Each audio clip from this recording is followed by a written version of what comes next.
pertemuan ini untuk diseminasi mobilisasi keempat budaya positif. Pertama-tama, mari kita panjatkan puji dan syukur kepada Allah Subhanahu wa Ta'ala karena telah memberi kita kesempatan dan kesempatan untuk hadir di tempat ini, dan juga tak lupa pula kita kirimkan taslim dan salawat kepada junjungan Nabi Muhammad SAW yang telah membawa kita dari alam gelap gulita ke alam terang menerang di masa sekarang. Baik teman-teman, baik Bapak Ibu guru, saya mengajak Bapak Ibu untuk belajar bersama, berkolaborasi, saling mendukung demi mewujudkan disiplin positif di sekolah kita yang tercinta ini.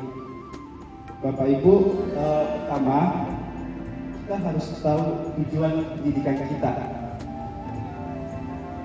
Tujuan pendidikan menurut Ki Hajar Dewantara adalah menuntun segala kodrat yang ada pada anak-anak agar mereka mencapai keselamatan yang setinggi-tingginya, baik sebagai manusia maupun sebagai anggota masyarakat. Oleh sebab itu, kita sebagai pendidik itu hanya dapat menuntun tumbuh kembang peserta didik kita atau hidup menuntut tumbuh atau hidupnya kekuatan kodrat yang ada pada anak-anak agar dapat memperbaiki lakunya, tapi bukan dasarnya. Ki Hajar Dewantara juga mengibaratkan guru itu ibarat petani, di mana sekolah itu ibarat sebagai lahannya dan murid ibarat sebagai benih. Petani hanya bisa menuntun tumbuh kembang benihnya dan merawatnya.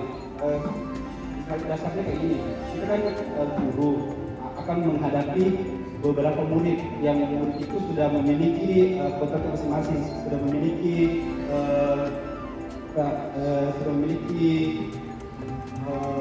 dasarnya gitu. Nah, sebagai petani itu misalnya kita petani menanam jagung, maka yang diharapkan tumbuh itu jagung juga, tidak mungkin tumbuh padi kan? Nah, setelah itu merawatnya itu saja agar tumbuh kembang baik. Begitulah dunia pendidikan. Kita rawat ini siswa, murid semua agar menjadi lebih baik. Berikutnya, karena kita mau tumbuh kembang budaya positif, di mana itu budaya positif merupakan nilai-nilai, keyakinan dan kebiasaan di sekolah yang berpihak pada murid dapat berkembang menjadi pribadi yang kritis, penuh hormat dan bertanggung jawab sesuai dengan profil Pancasila. Nah, profil Pancasila ini apa? Profil Pancasila ini ada 6. Yang pertama itu beriman, bertakwa kepada Tuhan Yang Maha Esa dan berakhlak mulia. Artinya pelajar kita beriman dan bertakwa kepada Tuhan Yang Maha Esa, berbudi luhur, berakhlak mulia dan bertutur kata yang sopan. Dan yang kedua berkebinekaan global. Nah, dari arti keberkebinekaan ini kan keberagaman ya. Berarti bercerita mengenai budaya. Nah, artinya peserta didik kita diharapkan ini juga terbuka terhadap budaya-budaya lain yang berbeda-beda dan menjaga kelestarian budaya-budaya positif. Nah, yang ketiga ini bergotong royong. Bergotong royong itu artinya berkolaborasi, ya kan?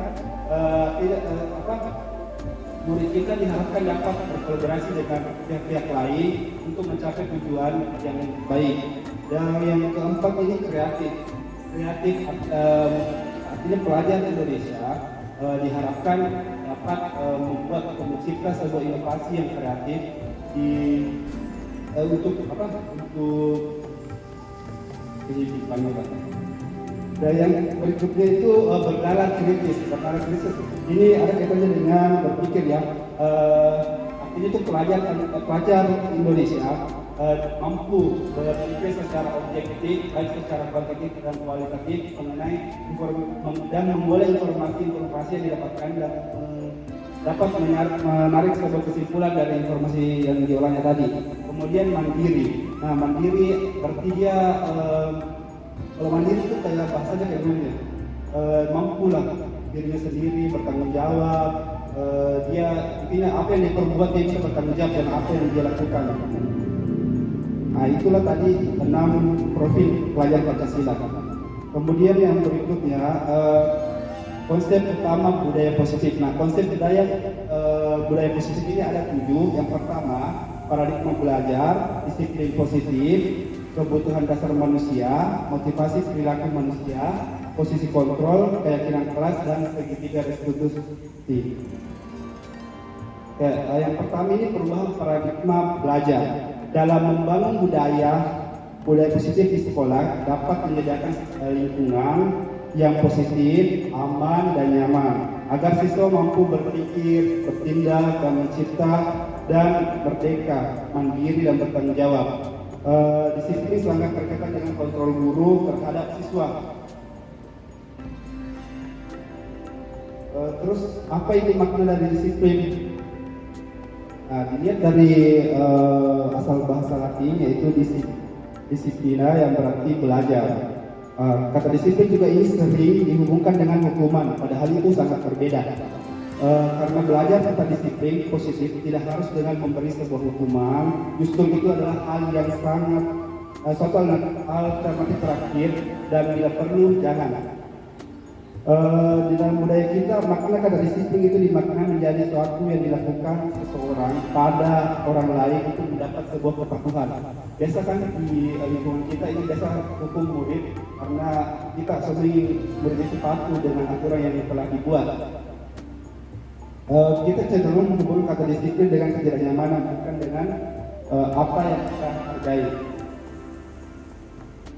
Nah, ini disiplin positif. Disiplin positif ini merupakan salah satu cara penerapan disiplin yang bertujuan menumbuhkan kesadaran serta memberdayakan anak untuk melakukan sesuatu tanpa sogokan, ancaman, ataupun hukuman.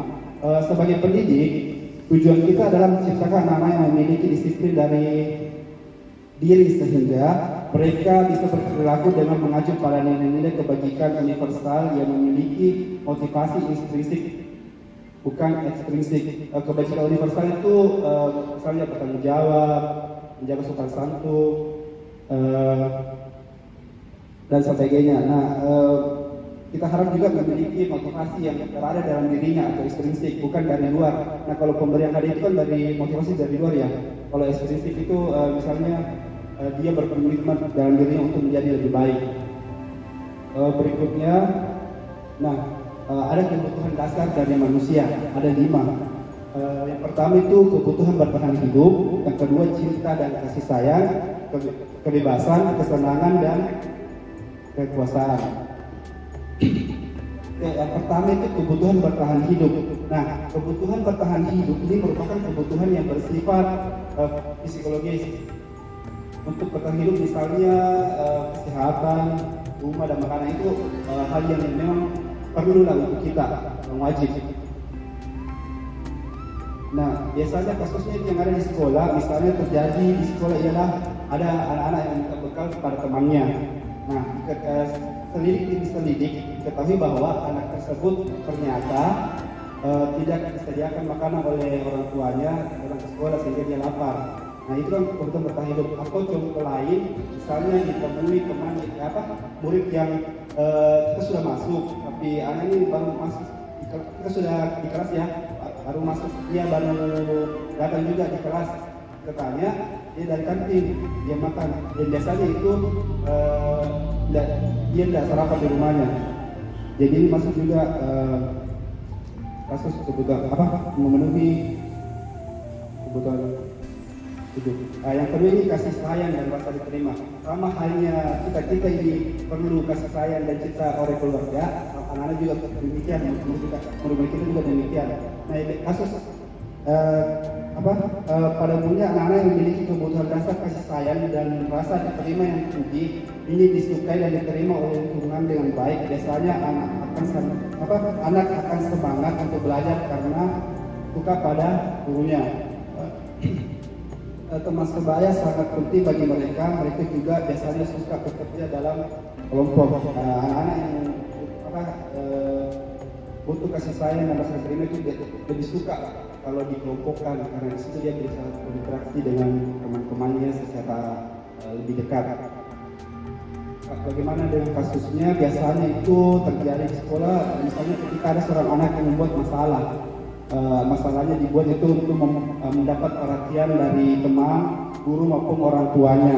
Maka kebutuhan dasar yang sedang dipenuhi oleh anak tersebut ialah kebutuhan akan kasih sayang atau rasa diterima oleh teman-temannya. Oke, berikutnya kebebasan. Anak-anak dengan kebutuhan kebebasan atau freedom ini yang tinggi menginginkan pilihan. Mereka perlu banyak bergerak, menyukai hal-hal baru dan menarik dan suka mencoba-coba. Anak-anak akan merasa mampu mengekspresikan diri secara mandiri, tidak tergantung pada orang lain dan tidak mudah terpengaruh oleh orang lain. Ini anak ini dia maunya bebas, dia maunya hidup atas pilihan sendiri, bukan atas pilihan oleh orang lain. Kasusnya itu misalnya ada anak ini diberi bekal makan dengan menu yang sama setiap hari oleh ibunya. Di sekolah dia membuat masalah dengan mengambil bekal temannya. Hal tersebut dia lakukan karena ingin mencoba makanan temannya yang beraneka ragam, sedangkan dia bawa makanan yang itu saja. Maka kebutuhan yang berusaha anak ini penuhi itu adalah kebutuhan atas kebebasan. Berikutnya kesenangan. Kebutuhan akan kesenangan adalah kebutuhan untuk mencari kesenangan, bermain, dan tertawa. Anak-anak dengan kebutuhan dasar kesenangan yang tinggi biasanya ingin menikmati apa yang dilakukan. Mereka juga bisa berkonsentrasi tinggi saat mengerjakan hal-hal yang disenangi. Nah, kasusnya itu ketika ada anak yang senang mengganggu temannya. Anak tersebut merasa jika ekspresi temannya saat kesal itu sangat lucu, maka yang sedang berusaha dia penuhi ialah kebutuhan akan kesenangan. Intinya ini anak ini bersenang-senang lah, dia tidak menghiraukan apa yang telah dikatakan oleh gurunya di depan.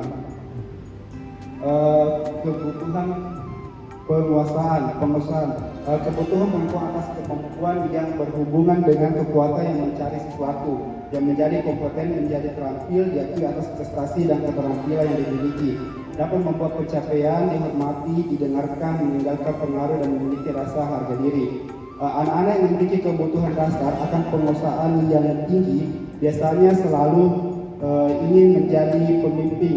Mereka juga suka mengamati sebelum mencoba hal baru dan merasa kecewa bila melakukan kesalahan. Mereka juga biasanya rapi, sistematik yang selalu ingin mencapai. Untuk kasusnya itu ialah apabila ada anak yang merasa hebat setelah mengganggu temannya karena temannya menjadi takut dan menurut keinginannya, maka anak tersebut sedang berusaha memenuhi kebutuhan dasarnya, yaitu kepuasan. Berikutnya teori motivasi perilaku manusia. Ini tadi motivasi perilaku ada dua itu, motivasi internal sama eksternal. Di mana eksternal itu motivasi yang berada di luar dari dalam dirinya si murid. Nah, misalnya ini untuk menghindari ketidaknyamanan atau hukuman, apa yang akan terjadi apabila saya melakukannya? Artinya ini siswa murid ini untuk menghindari ketidaknyamanan, maka siswanya akan melakukan hal-hal yang membuat dia nyaman, yaitu artinya motivasi dari luar itu. Terus yang kedua, untuk mendapatkan imbalan dari orang lain. Biasa kan kita perlu mengajar, kita iming-iming anak ini hadiah. Misalnya siapa yang dapat nilai A akan dapat ini. Nah itu motivasi eksternal, motivasi dari luar dari dirinya. Terus bagaimana itu motivasi internal, motivasi yang ada pada dalam dirinya, yaitu dengan untuk menghargai diri sendiri. Saya akan menjadi orang yang seperti apa bila melakukannya. Begini, saya mau misalnya gini, murid tersebut bercita-cita ingin menjadi guru, maka dia akan belajar sungguh-sungguh untuk menggapai impiannya. Itu motivasi dari dirinya, bukan motivasi dari luar. Terus berikut ada 5 posisi kontrol guru, yaitu sebagai penghukum, sebagai pembuat bersalah, sebagai teman, sebagai pemantau, sebagai mengajar.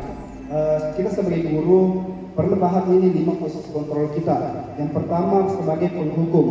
Nah, posisi kontrol sebagai penghukum itu ciri-cirinya menghardik, menunjuk-nunjuk dan membentak. Hukuman itu bisa berupa fisik, ataupun verbal. Nah, dampak yang diperoleh murid itu, murid akan menjadi pendendam, tidak suka dengan guru atau mata pelajaran yang diampu.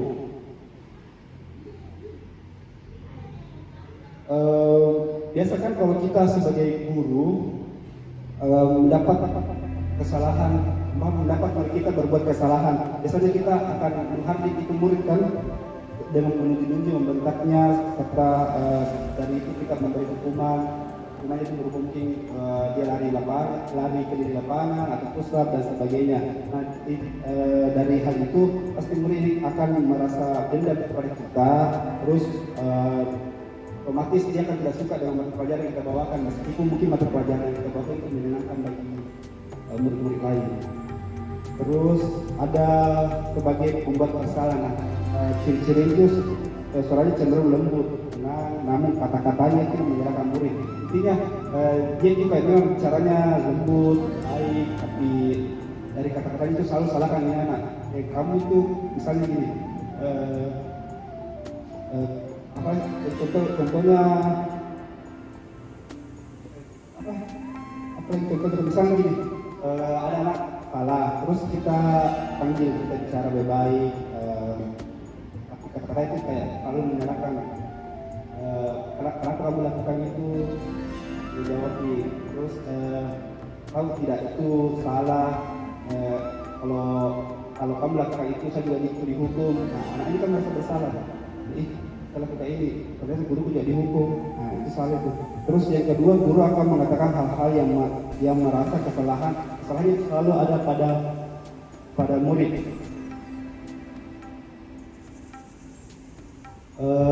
Terus apa sih dampak yang dibuat dari posisi kontrol sebagai pembuat bersalah ini? Yang pertama itu murid akan merasa bersalah, rendah hati, menarik diri dari lingkungan.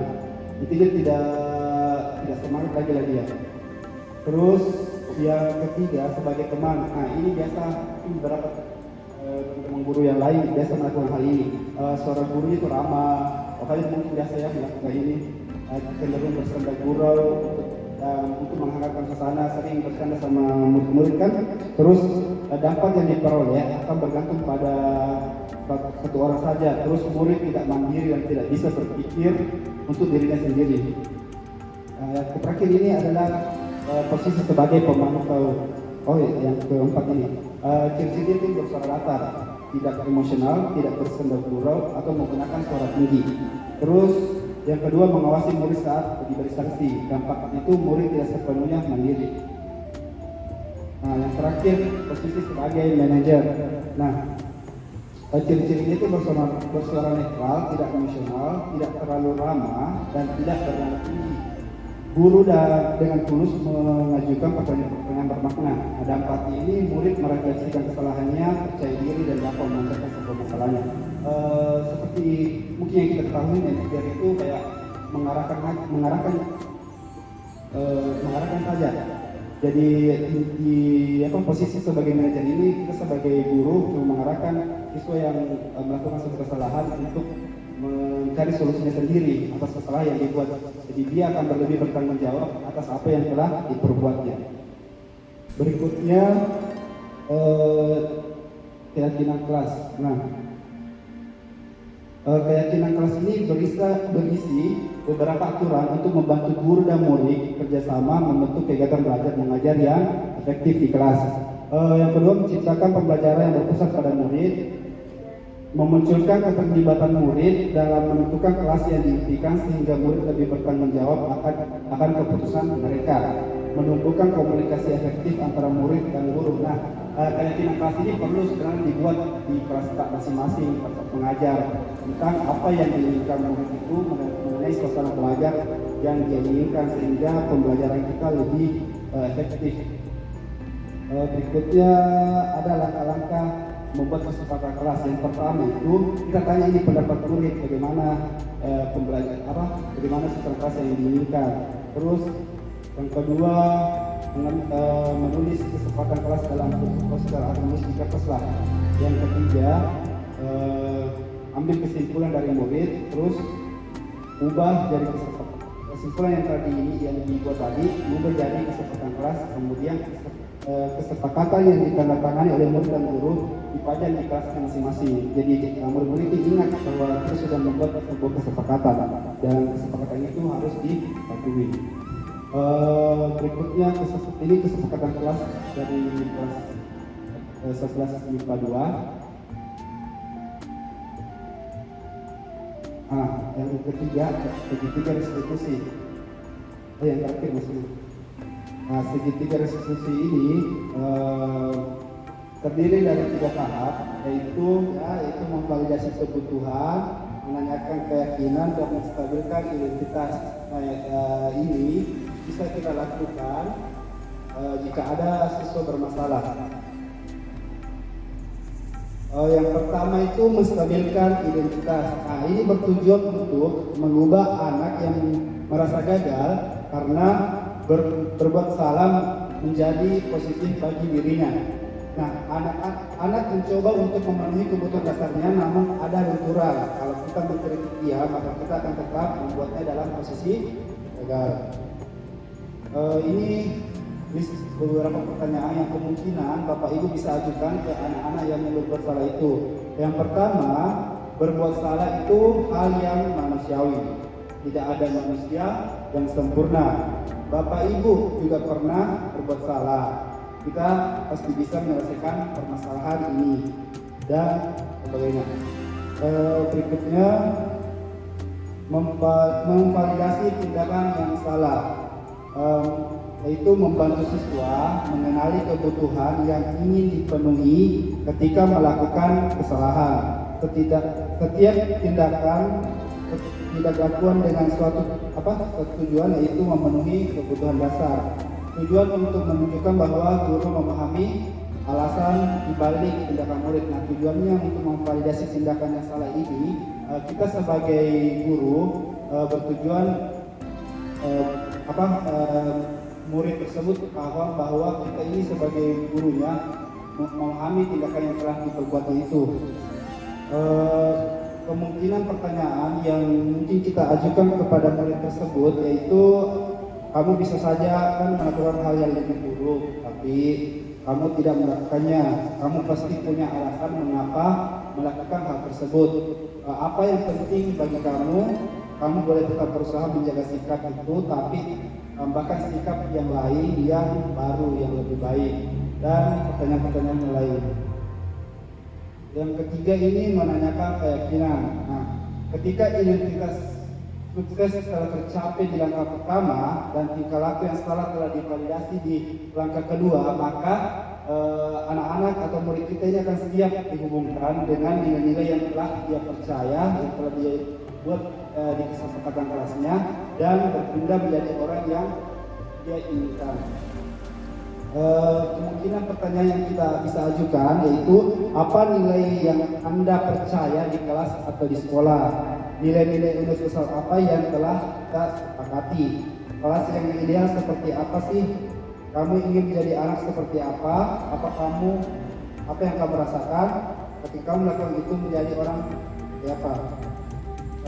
Berikutnya, hukuman dan konsekuensi. Ini contoh kasus di mana Ivan kurang menguasai pelajaran matematika, sehingga pada saat pelajaran tersebut berlangsung, dia lebih banyak berdiam diri atau menggambar di buku pelajarannya. Pada saat guru matematikanya Pak Seno menanyakan pertanyaan ke Ivan, Ivan pun menjadi gugup dan tak sengaja menjatuhkan kertasnya dari meja, serta tiba-tiba menjadi gagap pada saat berupaya menjawab pertanyaan dari Pak Seno. Seluruh kelas pun tertawa melihat perilaku Iva yang bicara tergagap dan terkejut tersebut. Pak Seno pada saat itu membiarkan teman-teman Iva menertawakan Iva yang tergagap dan malu luar biasa, dan malahan minta Iva untuk maju ke depan dan berdiri di depan kelas sambil menunjuk hidungnya karena tidak bisa menjawab pertanyaan Pak Seno. Kelas makin gaduh dan anak-anak pun tertawa melihat Iva di depan kelas memegang hidungnya.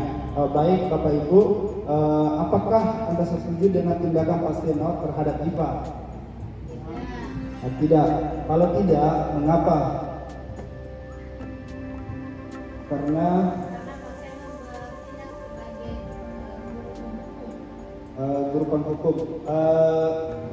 Bapak Ibu sebagai penghukum dilihat dari kalimat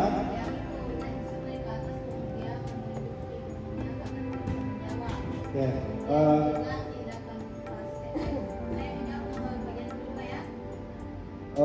Nomor 2 ini menurut Anda tindakan Pak Seno terhadap Diva adalah sebuah hukuman atau konsekuensi? Sebuah hukuman karena hal yang dilakukan Pak Seno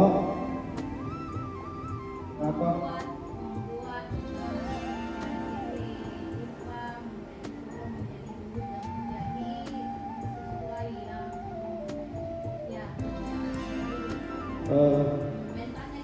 Ya mentalnya juga down juga. Terus berikutnya kita berlatih hukuman dan konsekuensi. Baik Bapak Ibu, ada beberapa pertanyaan. Yang pertama ini lari mengelilingi lapangan basket 2 kali karena terlambat hari ke sekolah ini merupakan hukuman atau konsekuensi? Ya benar ya, hukuman. Terus yang kedua, membersihkan coretan yang dibuatnya di meja tulis ini merupakan hukuman atau konsekuensi? Konsekuensi. Ya betul. Yang ketiga, murid diminta untuk push up 15 kali karena tidak menggunakan masker di sekolah. Hukuman. Ya betul. Terus yang keempat, menggantikan kertas tugas teman yang telah dicoret-coret ini merupakan hukuman atau konsekuensi? Ya, yang terakhir, lari mengelilingi lapangan basket 2 kali karena terlambat ada di sekolah merupakan hukuman. Ternyata Bapak Ibu sudah memahami betul yang dimaksud dengan hukuman dan konsekuensi. Semoga kedepannya kita semua bisa mengaplikasikan budaya positif untuk sekolah kita demi kemajuan sekolah kita bersama. Baik, saya ucapkan juga terima kasih karena telah hadir di diseminasi saya. Assalamualaikum warahmatullahi wabarakatuh. Terima kasih.